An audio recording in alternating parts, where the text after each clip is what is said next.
অনেকদিন যায়নি বলে তার অভিমান হয়েছে আর ওই জন্যই দেখা দিতে দেরি করেছে। Good morning, welcome back to Joyshree shorts. আজকে সকাল সকাল উঠেই আমি হয়ে নিচ্ছিলাম রেডি, কারণ আজকে আমার একটা জায়গায় যাওয়ার আছে। কোন জায়গায় যাওয়ার আছে তোমরা একটু গেস করো তো, যদি বলতে পারো তারপরে আমি নয় বলছি। আমি একটু রেডি হয়ে নিচ্ছিলাম। আর আজকে যে কুর্তিটা পরেছিলাম এই কুর্তিটা কিন্তু আমার দিদি দিয়েছিল, ইসি দিদি দিয়েছিল এই কুর্তিটা আমাকে। আগের বার যখন তারাপীঠ গেছিলাম ওদের সাথে তখন এই কুর্তিটা আমায় দিয়েছিল।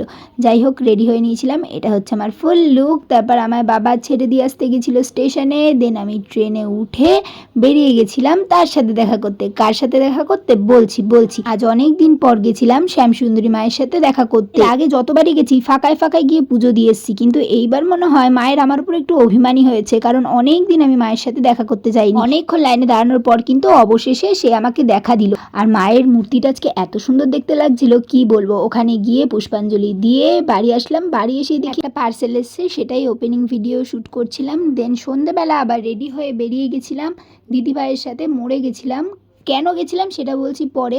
গিয়েই ফার্স্টে কয়েকটা চকলেট তুলে নিয়েছি, আর এটা হচ্ছে আমার ফেভারিট সেকশন, সেটা হচ্ছে চিপ সেকশন। আর কেন গেছি এবার বলি। এই যে মিস্টার চলে এসছে, সে অফিস থেকে আসলো আর তারপর আমাদেরকেই কি রাখিতে গিফট দেবে সেটা আমাদেরকে দিয়েই কেনালো।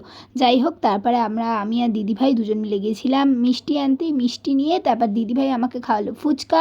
আজকের দিনটা এভাবেই কমপ্লিট করলাম। বাই, দেখাবে নেক্সট মিনি ব্লগে।